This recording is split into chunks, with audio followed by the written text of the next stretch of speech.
And we're live. So I want to start things off with Mario, the Vigilant Christian. I think last month had a public nervous breakdown. Did you see it? Did you see the video I'm talking about? I did not know. Well, I remixed it. Oh, cool. Well, he's one of my favourite nutters, but I don't think I've seen this particular one. Okay, let me just get this screen shared, and here we go. Present to everyone. I'm not stopping because let me just move this out of the way so we can get to this, and here we go.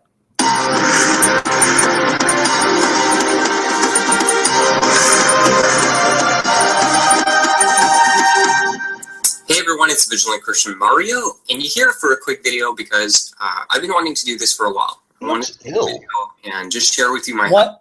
I say he looks quite ill. He looks gaunt, doesn't he? Yeah, but you'll see what happens. And talk about why I do what I do. Why do I even make videos?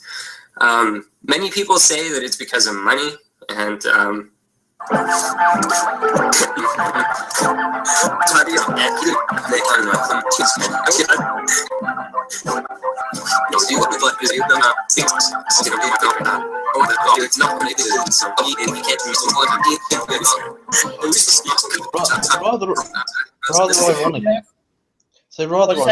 rather ironically, he sounds like he's part of the Illuminati devil-worshipping Matrix right now. I know, I was trying to make it seem like it was even more manic than usual because this was a 45-minute video. Good God. Who would mental case for 45 fucking minutes?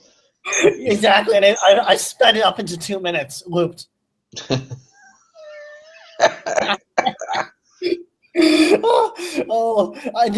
you see the podcast with I Must Destroy All last month? We basically were just talking about this the whole time. Yes, I did. Okay. Should I continue or just cut it off? Because it basically just loops on and on and on and on for another 2 minutes. Okay, yeah. Okay, well, I think we get the idea. Yeah, he's a mental. Yep. We have a lot to cover. In the last week, there's been a lot of weird stuff going on in the news. But we'll get to that in a little bit. I told Skeptor that I was going to do this video, kind of like, not take down, but analysis reply, because I thought it was very... his argument was good, but his video he did was very obscure. It's titled "I'm a Nationalist and a Multiculturalist." Have you seen it? I haven't, but that's an oxymoron. I know. I told him of that in the comment section. He said he would probably do a reply to this our monthly hangout where we watch shit, and he said I told him I'll do the video first out of all the other ones I've planned coming after. Okay. And present to everyone, and here we go. Move this down. Multiculturalism, like many progressive ideas, means well, but if executed poorly, it creates something destructive. Okay, I don't know how accurate the clone rape cases are because I've heard a lot of varying reports on it. Yeah, but it clearly wasn't like the rape army. I know. And it's interesting that these people only seem to give a fuck about rape when it's brown people doing it. I know. Can work if the conditions are correct and the process of cultures living in peace side by side and even assimilating is done slowly, gradually, organically, and is being regulated. You cannot just simply import a whole culture which cannot be assimilated, to some extent at least, because it will create cultural and later economical segregation as an unescapable side effect. So multiculturalism is a nice idea that could be considered, but not at all costs. Which brings me to nationalism, that some are mistaken to think it's the opposite position of multiculturalism. That's really interesting that he uses that image of Mohammed Farah, who was born in Ethiopia, I believe.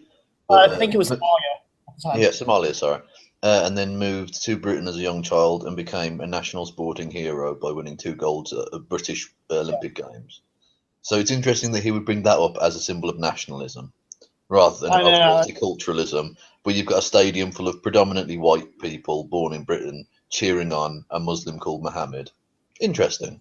Yeah, it's tangential, but it's not tangential. It's what to use? I forgot. I know the word.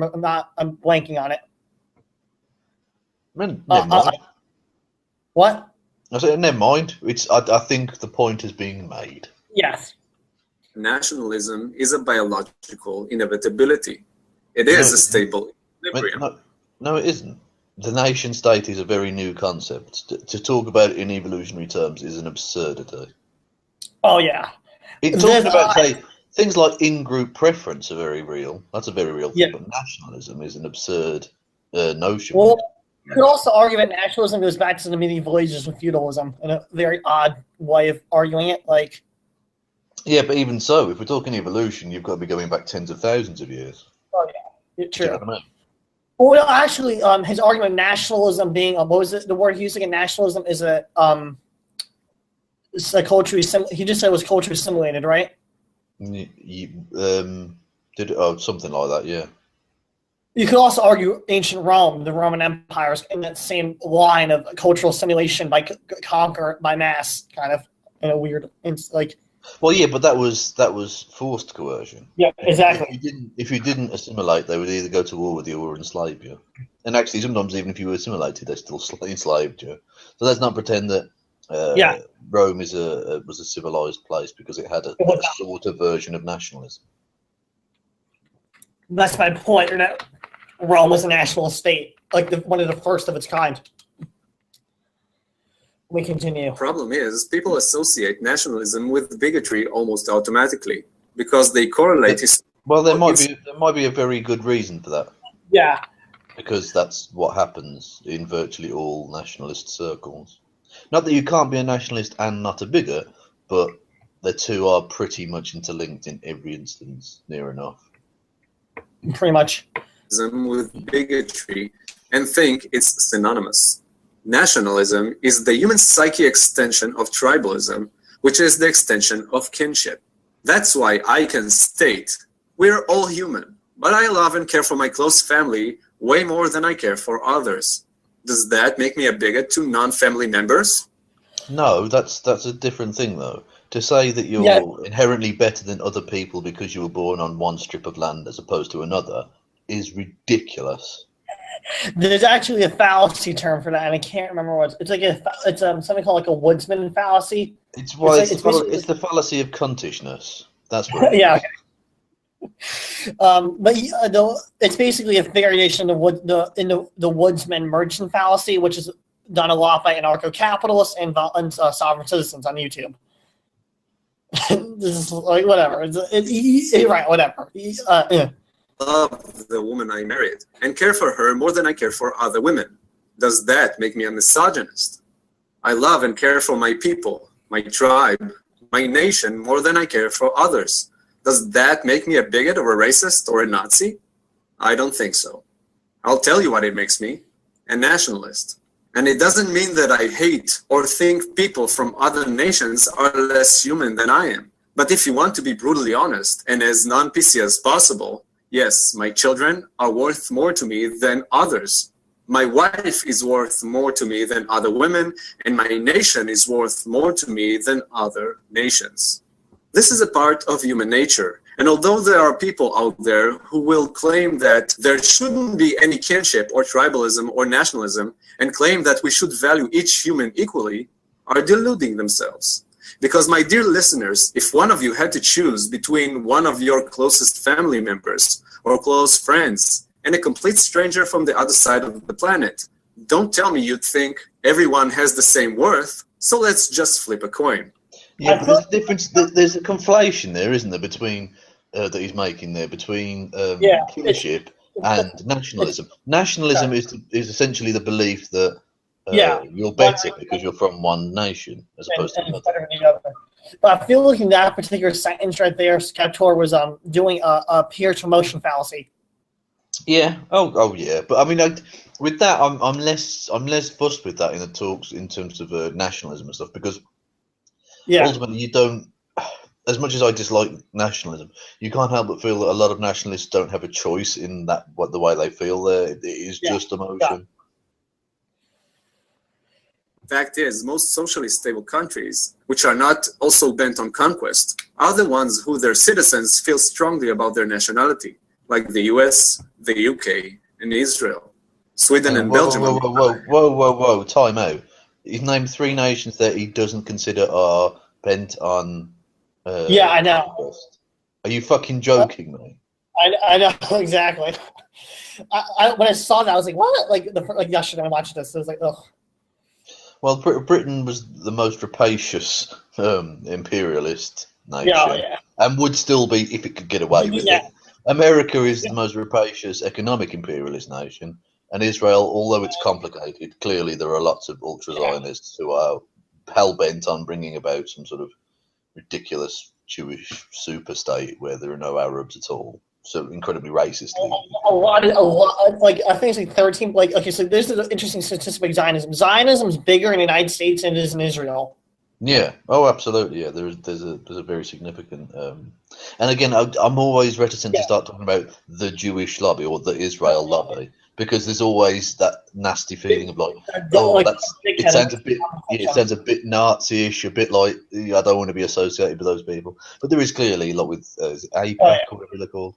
Essentially the friends. Yeah, I know what you're talking about. I definitely know what you're talking about. Like, yeah, I'm gonna carry on with this. Are very multicultural, yet very anti-national, hence very unstable. I have an emotional connection to my. No, again, that's a conflation. Yeah, because you're pro multiculturalism doesn't mean you're anti-nationalism or that you're anti your own nation. That's an absurdity. I wish you would stop lying. Basically. Yeah. I think Skeptor is talking in the sense of like really like not. He used the wrong. I think he used the word nationalism for clickbait. I think he's more in the line of patriotism. Well, that's fine. Patriotism's okay. I got no problem. Yeah, I think he's probably using the word. He's using the word nationalism for a clickbaity kind of like argument. Yeah, but I mean, is English his first language? No, it's I think Israeli or Hebrew. Yeah, that's what I'm thinking. That's why you've got to be slightly wary of bringing him up on small technical points like that because it might might be a genuine misunderstanding of the word, possibly. I don't know. My nation and ethnic group. I don't have this connection with a complete stranger or foreigners, respectively. Doesn't mean I think foreigners are less human than me or my people. It just means that my people have more worth to me. They have a greater value for me personally, which almost everyone can empathize when talking about your own close family. But for some reason, this is not the case when you move to the next circle. Now, one of the major reasons for that is some people feel ashamed for the questionable to horrific actions taken by their ancestry in the name of nationalism. But fact is, this link is circumstantial. It is very possible to be a nationalist and a multicultural pacifist at the same time, and even a humanist. The reason is a national identity may harbor different cultures where people can have their own unique heritage, folklore, and traditions, and at the same time, all of the above which are related to their national identity. It is not necessarily one or the other. To sum this video up, if I need to choose between the good of my people and the good of others, I would choose the former. It doesn't mean I don't care for the latter. This is the idea of national identity and nationalism. Now, if you think nationalism is just a social construct, that I feel this way because this is the way I was taught, then I would argue the same for people's attachment to their children, parents, and siblings. But that psychological connection stems from biology, and I think the sense of tribal... Right, there's a difference, isn't there? Your children, in some small part, come from your genitals. Your country does not. That was a good one. That was a good one. Groups as well. I would say that to expand beyond that inherent inclination and value everyone equally, no matter kin or stranger, is a social construct, and it is driven by one's personal moral views. Be seeing you.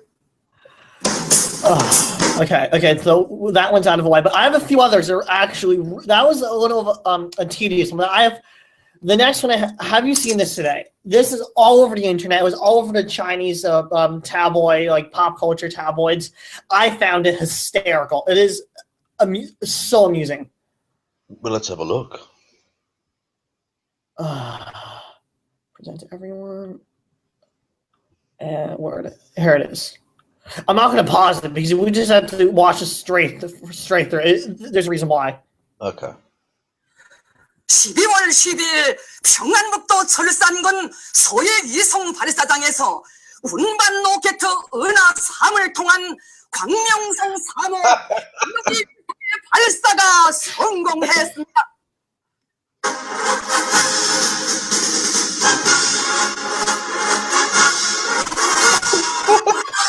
We're gonna go.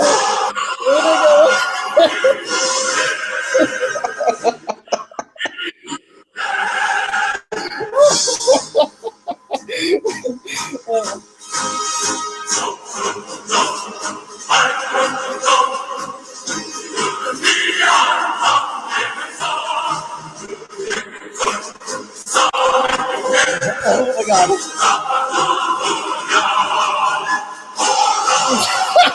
He's got some fucking moves. Give him that. I know, exactly.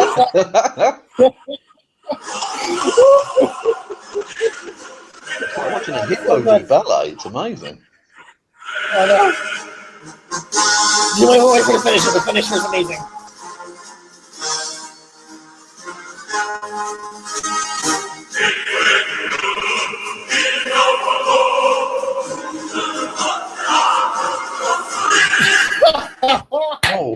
Oh, that's badass.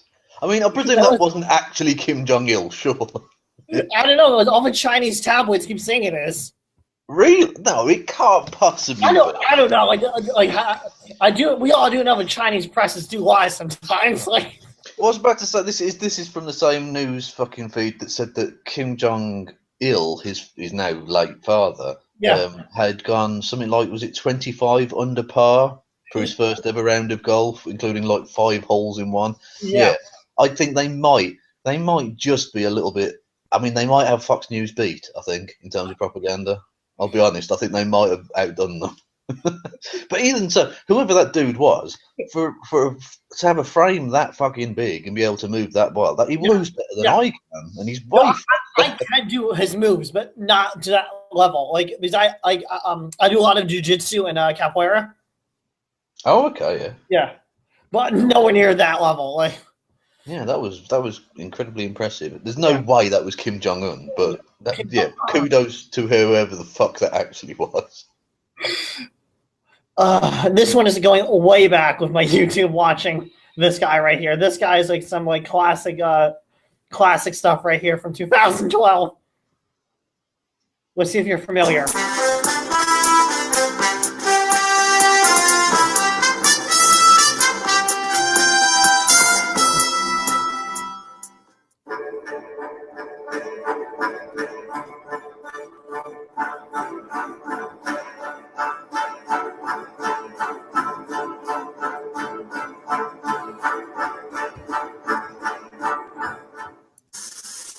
Hey! Oh, it's this fucking guy. Are you familiar?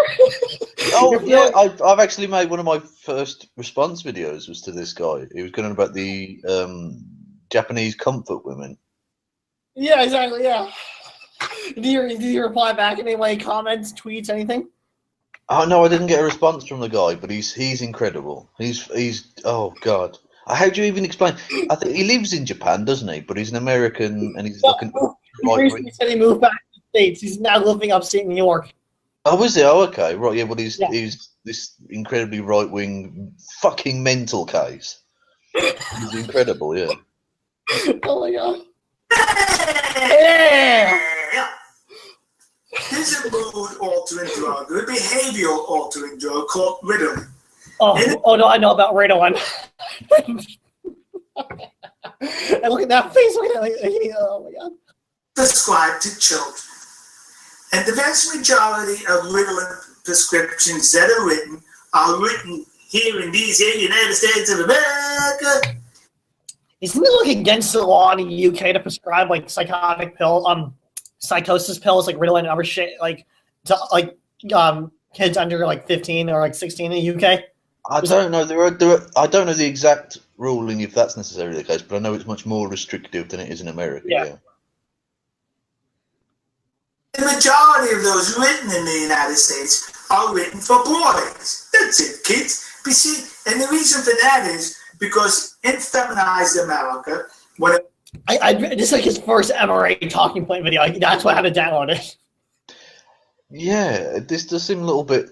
I mean, yeah, not that he's ever been like a feminist or whatever, but he's never struck me as the MRA type particularly. Although, Well, the to be honest with you, it's. in this video, he linked this information, a voice for men, and the link. Oh well, that's clearly a great source. Yeah, absolutely. Oh my god. Behaves like a boy, which comes natural to us boys. Well, those boys are sound like man. Anyway. Boys, hang on, boys. You haven't been a boy for about 40 years, you cunt. What are you talking about? Also, you can't tell, but he's amusingly short. Yeah, I know. He's like 4 feet tall. Yeah. You ever watch King of the Hill? Yes. He's like caught in the hill, a short what do you call VI, like a short veteran, like Yeah. with no, like it's like cute fitty man. Is he not actually a veteran? Is he? Yeah, he's a veteran. Yeah, he was in the Korean War. Yeah, I looked up. Because he puts his name out there, I looked up his like militaristic like ID and everything. Like you can look up certain like statistics of like soldiers who are like former veterans and stuff. Like he has a full file in the Korean War. No, fair play. What? That's fair enough. Yeah, I wasn't aware that he was actually a veteran. It's behavior to the political correct crowd in America to feminize America. Look at him. He's behaving like a boy. Drug him up.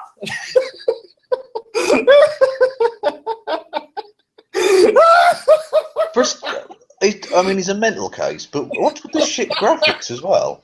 Every picture he puts up is just rank. It's just, look how shit that. He couldn't find a good Google picture of some pills or something. It's lazy. Where's the Obama? Yeah. And not just that, but they're going on about the feminized America. Is this the same America that drone strikes everywhere every fucking day? I mean, how much more hardcore do you want America to be? They do. It's because they drug them up. They don't know how to handle it, or they do not want to handle it. They do not want to allow boys who are naturally competitive and aggressive. What the fuck is he talking about? Like, oh my god! In the U.S., sports is such a big thing. Yeah, exactly. And not just about sports among kids, like high school football is huge. Exactly, and like baseball too, and hockey. Yeah. Of energy to expend. You see, so they drug them up. When I was a child and I attended Catholic school, the nuns knew how to handle that. You look a ruler, kind of old school way of teaching. Yeah, exactly. In Catholic schools, they used to just beat them senseless. Oh, the good old days. I know. My grandfather went to, and my mother went to a Catholic school. So I have stories in the family. Oh yeah, well my father as a kid went to a Catholic school and they used to beat his ass with a cricket bat. The good old days. My grandfather said he used to do with rulers and actually it didn't play cricket here, so he used to what do you call it, like hockey sticks, like a field hockey club. Oh yeah. Drugs. When I went out to a public high school, the gym teachers knew how to handle that boy behavior without drugs. It was called one of these kids and look you in the big head. And if you were at home, yeah, that's great. Giving fucking strange adults the legal right to physically abuse children. Yay! That's much better than allowing. What's that? Sorry. Yeah, that's much better than allowing, legally, professionally trained medical professionals to make fucking medical judgments on people's behaviour and stuff. Yeah, that's way better. Just allow random, untrained fucking knobheads to physically assault your children at school. And these people claim to be anti-big state, but yet are prepared to allow state officials, teachers in this case, to physically abuse their kids. Ridiculous. The paradox never ends with these people. Yeah.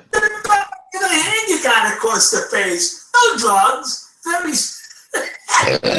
simple. But nowadays, when you feminize a nation, You must drug Pills. Texas, Arizona, Utah, all the red states. Yeah, it's the same shit thing. You couldn't find anything. You couldn't find a single decent fucking picture, you twat. God almighty. Oh my god. Now the result of this is pudgy Americans.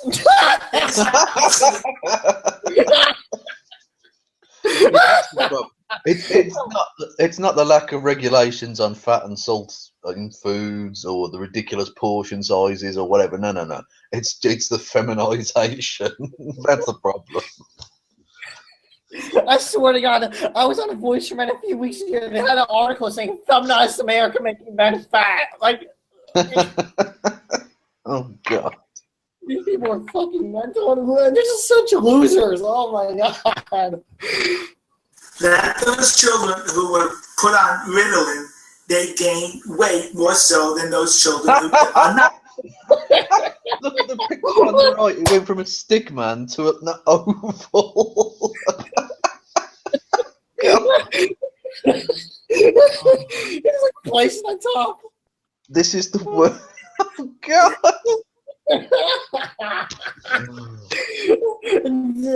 I'll try to finish it. There's only 30 more seconds. Working minutes. Because the drug makes you passive and makes you docile, basically inactive. So you're not expending energy. What the fuck is he talking about? Ritalin is basically speed. It's not a depressant. It's a what do you call it? Not depressant. A stimulant. It's a stimulant. Oh, okay. It lowers the metabolism, thus giving rise to what? Fat Americans, kids. See, that's me, a fat American. But there's not an ounce of Ritalin in my body. There should be after this video. Beware of political correctness. Beware of liberalism coming out of the United States. If it comes anywhere near your country, block it. Because American style a huge wall. You're blocking with a huge wall. Exactly. Yeah. The wave of liberalism in America is breathtaking, isn't it? Fucking hell. You've only got Donald Trump or Ted Cruz. Yeah. Brilliant. Oh my god. Oh my god. Did you hear about Donald Trump's VP pick he did this week? Who is this? Carl Palladino. He's like this like big real estate guy. He's like the Trump Jr. of like Rochester, Albany, just the states like the cities in upstate New York are near the Canadian border. He owns like all these like real estate hotels. He's even more disgusting than Donald Trump is. Well, maybe that's what it is. He's chosen someone even worse, so people go, well, actually, Trump's not bad by comparison. Yeah, exactly. That's what he did. Yeah, I knew he was either going to pick him or Rudy Giuliani. This is the stupidity of it. That's a ridiculous pick because he should pick a Southerner and B, look, a Christian person. I know that would actually help him. He picked a guy who's even worse than him, who's even more New Yorkish. Yeah, ridiculous. Sorry. Oh, fuck this. I'm done with him. Yeah, that's fair enough.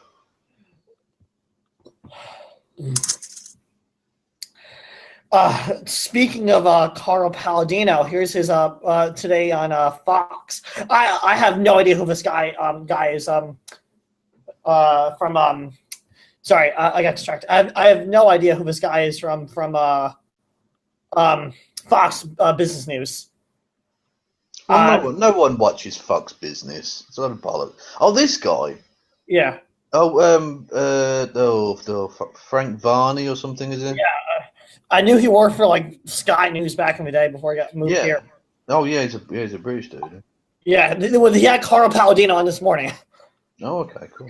Carl Palladino, let me just tell you people, he looks like Emperor Palpatine, and he's not even aged properly. Like, he's not even he's like in his mid-50s, and the guy looks like Emperor Palpatine. Election, 6 days until the New York primary. We're joined by the honorary co-chair for the Trump campaign in New York. That will be Carl Palladino. Right, Carl, isn't that the dude that was sending racist emails about Obama back in the day? Yes. Yeah, well, I remember this fucking douche. Yeah. Yeah, he's a douche. Yeah, he owns a lot of.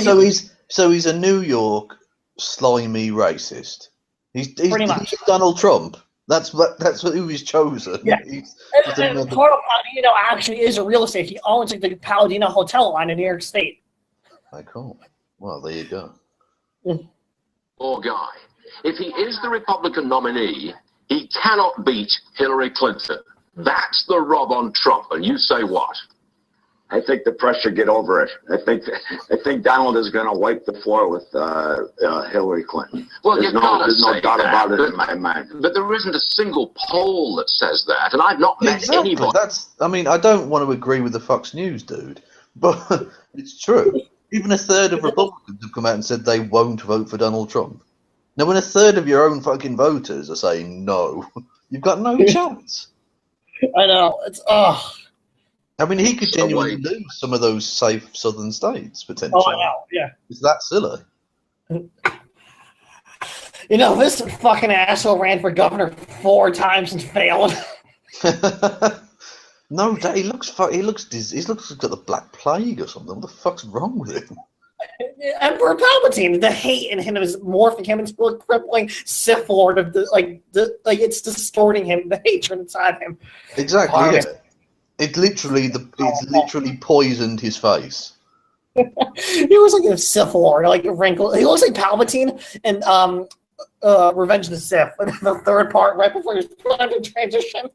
Good Donald, let the hate flow through you. Go for you. Against Hillary. Nobody's saying that, Carl. I know Donald. I know him well, and I know that when he gets out there on the trail and starts illustrating his platform over Hillary's, that we're going to win over the working men that are in the Democratic Party. We're going to win over the tradespeople. We're going to win over the CWA, the auto workers, the Teamsters. They're going to come to Donald Trump because he speaks truth. They know that he's created jobs in the past, and Yeah, everything he's created job-wise is tanked 4 months later. Yep. A man who somehow managed to lose money running casinos. Well done. Brilliant. in the future. All right, hold on a second, Carl. I've got a couple of clips to play for you. The first is from Donald Trump, where he's suggesting that the system within the Republican Party is rigged. Now, this comes after he lost all the delegates in Colorado. Roll that tape. Our Republican system is absolutely rigged.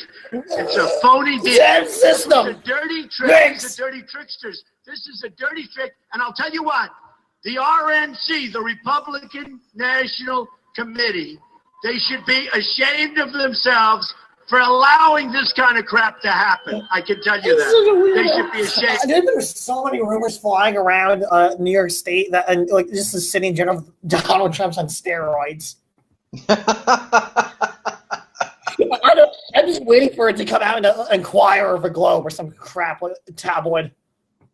I wouldn't be surprised. But I mean, I just every time I listen to that man speak, and I just think he's just annoyed that he's not the one fucking other people over at the moment. That's the problem. Like, he's so used to being like the guy doing the fucking that for the first time in his incredibly privileged life, he's the one getting fucked, and he can't take it. I know. Okay, now that did not go unanswered. RNC's Reince Priebus responded with this tweet. Here's the quote. "The rules were set last year. Nothing mysterious, nothing new. The rules have not changed. The rules are the same. Nothing different." All right, the guy wrote it kind of like Shakespearean, like what do you call it? Like a Shakespearean, so clearly. Sonnet. Yeah, sonnet. Yeah, sonnet. He wrote like a Shakespearean. Do you see that? It's like rhyme and rhythm. Like, do you see that? Yeah. It's ridiculous.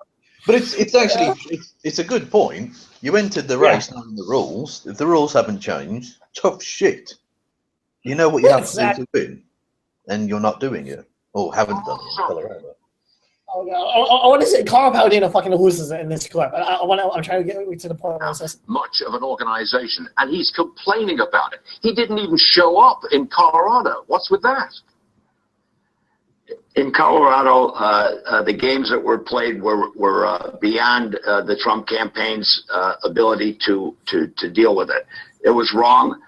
The way they went about it, they should have given people a better opportunity to But vote, those are the Donald rules Trump that have was been very in place. popular in As Colorado. Reince Priebus said, those were the rules that have been in place for a long, long time. Trump knew the rules. I can't believe we're agreeing with Fox News. Of course, he knows Yeah. the rules, and that's why he started this race, and he expects them to proceed. This Trump is just the publicity stunt. It's gone on way too long. Well, it's bizarre to see Fox News telling the truth about a Republican politician. I know. I have actually, this is something actually even funnier happened in the news this week. It's currently, I don't think, on YouTube. I recorded it off my TiVo machine and put it on my computer. I just had to, because everyone it's only 30 seconds, but it's hysterical. The 30 seconds. You'll see why. Okay, you'll see. Let's do this. Okay, let me just push one. Here we go. I'm not going to stop these 30 seconds, but it's so worth watching. Cool. Mr. Bennett, let me get your reaction first to something Roger Stone said. Now, he's not officially part of the campaign at all. In fact, he left it early on. He's an ally of Donald Trump.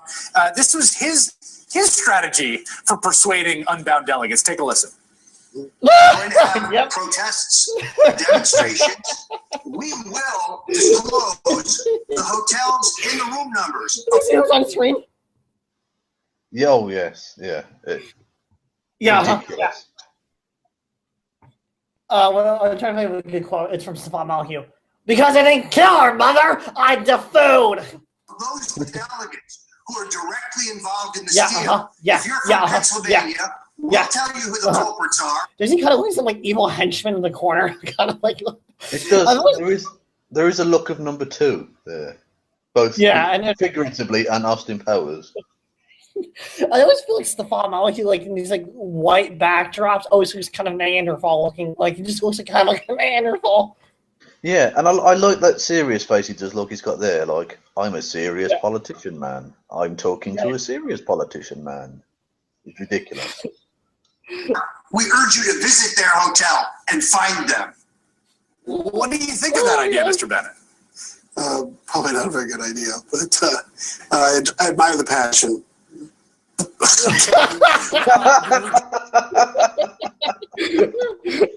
I admire they say damning with faint praise. Yeah. And we just saw the best example you'll ever see of that.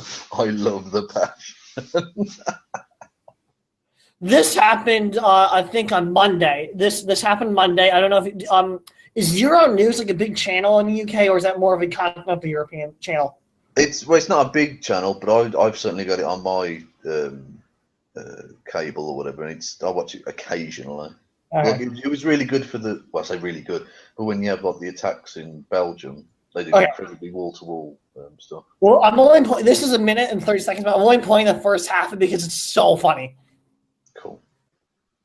Members of Betty Griot's Five Star Movement have voted to form an alliance with UKIP's Nigel Farage in the European Parliament.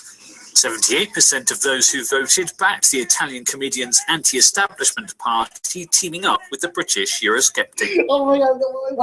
Okay, so basically, to translate what he was saying in Italian in that speech, he was basically saying that if you're an Italian American dual citizenship, you need to vote Donald Trump, then vote for me afterwards. Fit. The two parties will meet in Brussels on Tuesday. Dutch firebrand Geert Wilders and France's Marine Le Pen also want to form their own Eurosceptic group. They've found potential. Okay, This is Geert Wilders that doesn't want to be seen as a fascist. Yeah, exactly. Wanting to join with the French Nazis. Brilliant. Well done. And Grillo, for God, who's not even a Nazi party. It's like they consider themselves a party against the New World Order. That's on your website. Oh, it's in Italian Alex Jones. Brilliant. Pretty much, yep. And if they're Eurosceptic, why are they... Jones. I don't get these people are so Eurosceptic. Why do you form a coalition in the first place? Like, yeah, well, exactly. These nationalist groups joining with foreign nationalist groups sort of defeats the idea of nationalism, it seems to me. But whatever. Let them deteriorate. Eyes from Austria, Belgium, and Italy But a European parliamentary group needs at least 25 MEPs from 7 different countries. Meanwhile, Germany's anti-Euro Alternative for Deutschland will sit with Britain's Conservative Party, causing further friction between London and Berlin. The two countries disagree over who should run the European Commission. German Chancellor... That said Burger on the fucking poster, which is ridiculous. God. I know, that's so ridiculous. That's why I downloaded it. I know I'm childish, but that made me laugh. Yep. Right, European People's Party, which won the most seats in May's elections. MEPs argue that this means their top candidate, Jean-Claude Juncker, should take over the reins of the EU executive. Unfortunately, we observe a dirty campaign against Mr. Juncker, and I think that this isn't the way we should proceed as Democrats. Forming a political group. Dude, who's the MEP from Scotland from UKIP went on a fucking tirade about like Scotland is equivalent to Czechoslovakia in the 1980s? Oh wow, I missed this one. I don't know. That's fucking crazy. I don't know who that is though. Some like fat guy with like a wonky eye, and it's not Tommy Robinson. Oh my god! I don't know. I'll have to look that up. I missed that one. Because no one takes MEP seriously. Unless they go crazy, they don't get into the news because no one cares. We have just a few more videos I wanted to get through, and they're short. I felt like doing this month pretty. Was going to be a short one because of just timing. And the right wing just has not been acting up on YouTube. It's don't you feel the same with the extreme right under YouTube has been kind of silent in the last month? They have gone a bit quieter. I'm not entirely sure why. You think with the rise of Trump, they'd be a bit, but yeah, they have been a bit quieter. This is golden.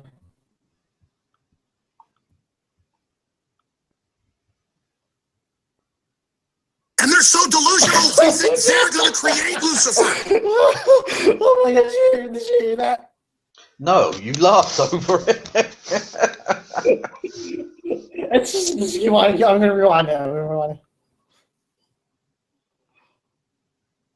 And they're so delusional, they think they're going to create Lucifer. It's the greatest opening line to anything ever. That's amazing. That's amazing. They're atheists that don't believe in God and the devil, but they go ahead and say, I worship Lucifer, like the head of the liberal movement, Saul Alinsky, dedicated his book to Lucifer. Oh, God almighty.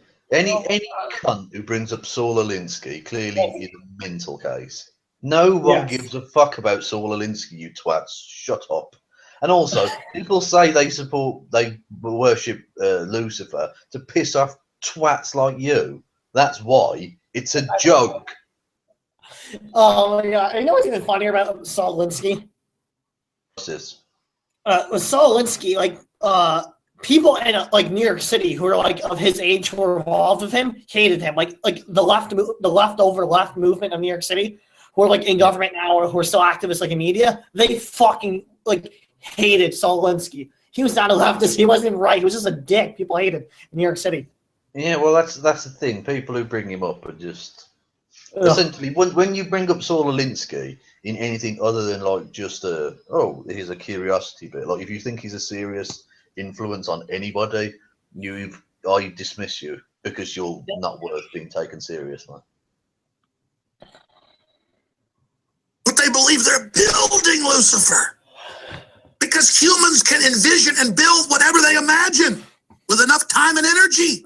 And they've got 7.5 billion of us wired into their system, manipulating us, our labor, our energy to get all our technology, all of our brain trust, and scale it to build some beast computer they're going to merge with and fly off. What is any of that? What the fuck did any of that mean? That you fucking crazy cunt. Alex Jones has been doing this for so long, to make money. He's been doing this since the 1980s, and I'm does he actually believe the shit he spews? I have no idea. He's fucking crazy. Exactly. Overall, that's the greatest threat that the people running the He's world. been doing this for a long time. He started when Jimmy Carter was president, like right after the Reagan year. So it's like almost 35 years of this garbage every day, same shit. Hate humanity, say we're ugly, we're all mentally ill, we have no free will, there is no God, and then behind the scenes, a few of them are atheists like Kurzweil, but behind the scenes, I've never found one of them that doesn't say, I love the devil, and I'm going to live unlimited power. Wow! You'll Never take it away from me. A bunch of dumb scum jokes. Join us and get the power. You want the power, don't you? Oh, yeah. Perfect. God, there's something desperately wrong with that guy. Yeah, there is. Let me get the next one up. This is actually interesting. This is you know, have you seen this one? It happened recently, I think a few days ago. It was on the guy who influenced the story of Wolf of Wall Street is apparently endorsing Sanders. Oh wow, okay. Let's move on to the presidential elections. I'm curious, we're asking everybody essentially who you think the best candidate for the economy would be. Bernie Sanders. Without a doubt. Why is that? What No question. policies? Well, I think it's quite simple again. If you look at something called velocity of money, you guys know what that is, I presume. That means how much gets spent and turns around. When you have the top 1% getting money, they spend 5–10% of what they earn. When you have the lower end of the economy getting money, they spend 100 or 110% of what they earn. As you've had a transfer of wealth to the top and a transfer of income to the top, you have a shrinking consumer base, basically, and you have a shrinking velocity of money. Bernie is the only person out there who I think is talking at all about both fiscal stimulation and banking rules that will get the banks to begin to generate lending again as opposed to speculation. So from an economic point of view, it's straightforward. It's true. Wow. That's really interesting, yeah. If you look into works of like the later works of Keynes, it's pretty much what the guy's arguing in that clip. Oh, well, that was actually really fascinating, yeah. We have time for now. I don't know how to sum him up. Let's just say he got hunted down like an animal in Canada. Oh, right. Does it ring a bell to you at all? Hunted down an animal in Canada. Hunted down like an animal in Canada. I don't know what the fuck you're talking about. You're being very cryptic, man. I'm trying to. There we go. Have a little roosh. Roosh. Oh my god, he's got an even more Muslim beard than me. It's ridiculous. It's fake. He said it's a tape on, and I do a lot of like theater shit. You can clearly tell it's a tape on. Oh, okay. That's a shame. Welcome from an undisclosed location in Eastern Europe. As you can see, I'm wearing in disguise, I'm wearing a fake beard.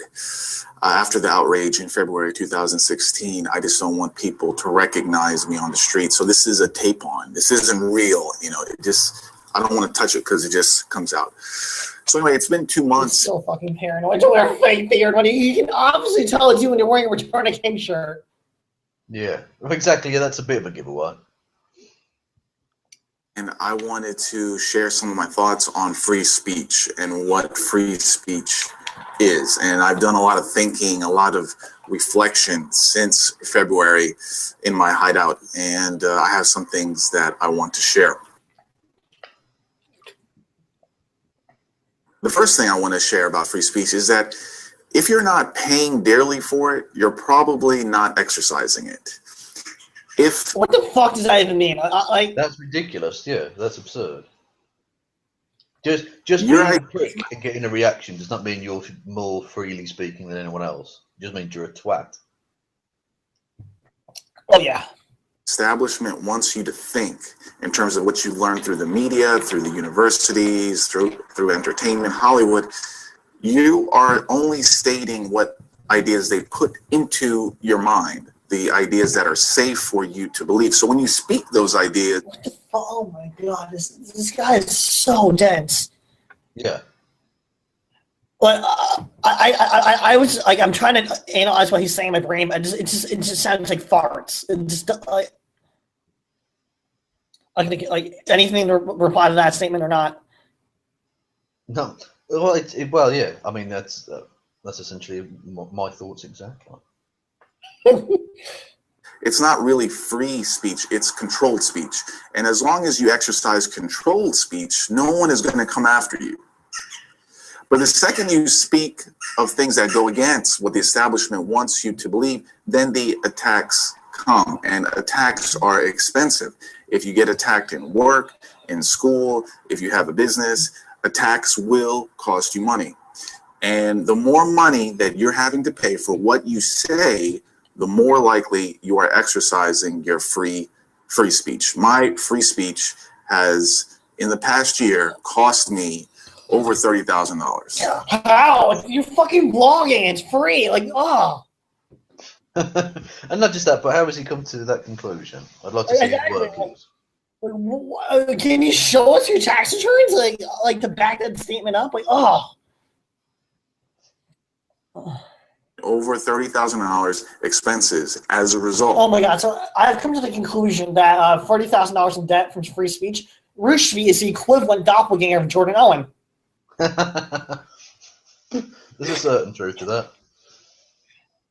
Of the things that I have said. So if your speech has cost you $0, then you haven't exercised it. Maybe you have. What the fuck? I've been on YouTube for 4 years, and I have like every week have some nationalist dickhead fucking starting shit with me, and like it's costing me a budget of $0. So I have no idea what he's talking about. Yeah, and not just that, but he's basically, as with always, Roosh is saying, "Look how brilliant I am," because he's such an emotionally damaged, mentally crippled individual.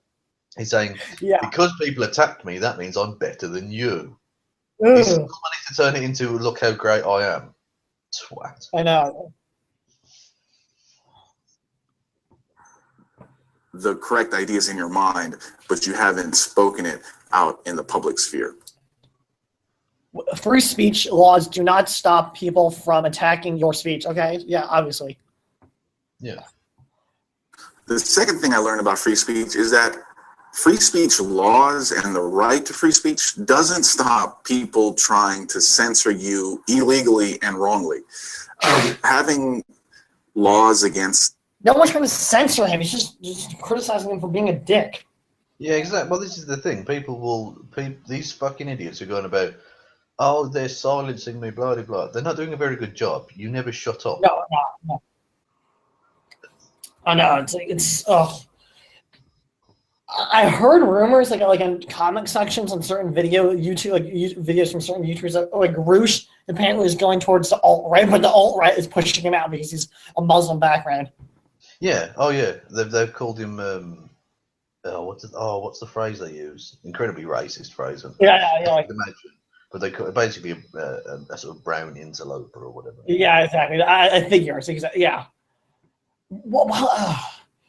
And what was even more confusing, if Marie is alt-right, why does he hang out with Roosh? Like, well, exactly. Well, Arini does this. Arini's out for Arini first, and then because this brown chap has a paycheck for him, he's more than happy to suckle on that brown cock. Yep. Defamation, civil laws is not going to stop someone from levying a false accusation against you, from people lying about you, about who you are. I mean, they're clearly civilly breaking law, but it's not. I want to know what the fucking transition from Roosh from being pickup artist to being right-wing was, because there's a very weird fine line gap jump from like one dimension to second dimension. Yeah, he's that transition to a certain extent has come from the fact that his absurdly hateful views toward women and other ethnic minorities matches up with theirs, basically. And so it's been a gradual drift toward one another, I think. You know, it's just like how laws against violence on the street is not going to stop a guy from jumping you or robbing you. You know, if people can get away with breaking law. What the fuck? He said this is what he's just learned in the last 2 months. You're a grown man. How did you not already know this? I don't know. It's so fucking weird.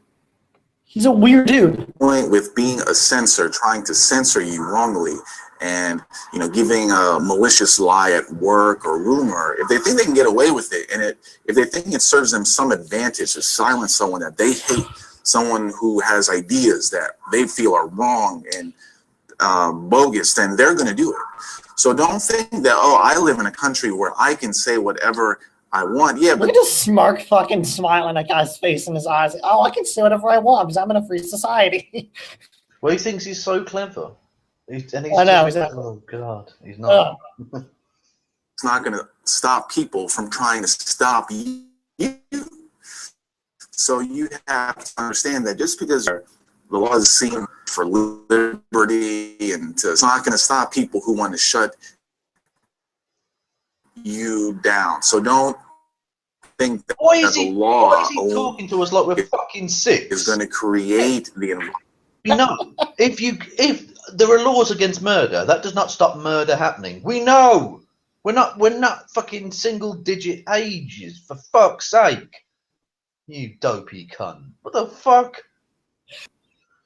It's insulting, isn't it? It's insulting to the people listening that he's explaining this to us as if we don't know it.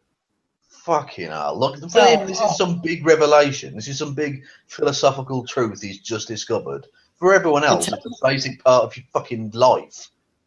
It tells a lot about his internal cognitive dissonance, actually. Well, it tells you a lot about his emotional development. Which exactly. is basically negligible, to be honest. I'll consider this to be a major Freudian slip. Always have to be ready to defend against people who are going to censor you. It says legislation can only be used when the damage to your life has already been done. Obvious. Fucking obvious. The third thing I learned is that litigation and lawsuits is the most expensive way to defend your free speech rights. Filing a cease and desist letter against someone, that's not going to cost you a lot, probably under $1,000. But now filing a lawsuit, the minimum is going to be five figures, at least $10,000. A lawsuit that goes to trial is going to, in the upper five figures, easily $100,000. I believe that lawsuits and litigation is mostly a game for the rich. It's not something for the common man, such as you and me. And it's mainly something to defend your reputation after the fact. But if you're losing your job, if you're being unfairly attacked, a lawsuit, these take 1 to 3 years or longer to process. I mean, oh my God, it's so obvious. Where has this guy been the last 50 years of his life? Well, exactly, yeah. And not just that, but he's going on about being unfairly attacked. You weren't unfairly attacked. You were fairly attacked. Exactly. Going to help you right now. It's something that, and when you're attacked, when you're defamed by someone who's broke, someone who is poor, you're not going to get your money back. So really, this is your reputation was already hurt and damaged, and now you have to pay more in order to defend against that. So it's very easy to say, hey, sue this person and sue that person and sue the New York Times, but these are expensive things. Was that Trump reference? Possibly, who knows? Maybe he was defamed in the New York Times. He wasn't. He was not. Was he not? No, he wasn't, no. May not win, and you may not get anything out of it. And it's common for someone to sue someone, and on the other end, even if they win, it's sort of like a Pyrrhic victory where it still costs them a lot of money and time. So, lawsuits is, if someone rich comes after you, and you have a clear lawsuit, I mean, hey, a lawyer is not going to even ask you for money. He'll follow that case on contingency. But if you that will be a very shitty lawyer then. Yeah. Exactly, and you're going up against a rich dude with presumably a very good lawyer. Yep. A great combination of things there. But again, Rouge, you'll notice this throughout Rouge's work, he gives awful advice. Awful. The worst advice you can imagine. Did you see his video on how to pick up women with the toys, with the toy dolls and everything? I did not, but I can imagine it was amazing. Losers that are defaming you, just understand that to defend your reputation against them and to receive punitive type of damage against them, it's going to cost you as well. Okay, yeah, obviously. The last thing I learned about free speech is that if you have the crazy need to exercise your free speech, you better be financially resilient. And what that means is you better not have your income pulled away from you from just a couple complaints. If you work at a corporation and some crazy blue-haired feminists call your job, maybe even 5 or 6 of them, you could lose your job. HR is going to freak out. Not really. Yeah, if you work for a shitty company, Yeah. I mean, ultimately, what he's saying, it seems to me, is if you want to be a cunt, make sure you're rich enough to afford to be a cunt. Yeah. And again, what is he saying this like it's a massive revelation? I know. Any adult should know this. I'm done with Roosh. I was actually editing my response video to the response that the Fine Bros had in response to their response video where they tried to clarify the responses that they got from the response video that they put up where they were responding to their responses when I found out they apologized. So, yeah, now I have to re-record this. Only I have to leave out all the stuff where I talk about how it's a terrible idea, because apparently they got that. And everyone else knows that it's a terrible idea, so I don't have to specify. Which means this whole thing can be short, and I can have it up early and focus on feeding the trolls done. Here's my take on it, and a lot of people aren't gonna like hearing this, but this is the future. If not the Fine Bros, someone else will do this. Oh yeah, definitely. Would you agree with that statement? Yeah, it seems like one of those things, doesn't it? But, yep. The evolution of media, it happened to radio, it happened to film, it happened to TV, it happened with social media like Facebook, and it's going to happen to YouTube. You have pioneers in the beginning, and they kind of set things up and make it like, oh, this is neat, and then big money comes in, and big money crushes competition because that's what big money wants to do. And in the beginning, YouTube was pretty cool, and you could kind of make a little money off of it, but now you have mega channels where you're making millions of dollars a year off of this stuff, and you end up generating big businesses through these smaller channels as they get bigger, and like any big business, they crush competition. That's what they do. That's what it's meant for. That's what. Actually, the reason I brought this up is because you know how their YouTube's getting more corporate based. Yeah. I really think Arini was kicked off because moderators thought he was not in line with what they wanted YouTube to become, so they took it out of his channel. Yeah, but they allowed him straight back. So yeah. But yeah, I mean, it might be something to do with that, but I don't know. But this is the whole point, actually, of why I disagree with anarcho-capitalists. Because eventually, if you just allow big money to do whatever they want, they will. Yeah. It doesn't work. You need oversight. Yep. Big businesses do not like competition, even if it's little businesses. That's what made Walmart so successful. They'd come in and crush everybody, and they'd have free reign over the market. That is what the reaction video thing was kind of a larval form of. They wanted to control the media. They wanted to control the reaction video aspect of YouTube.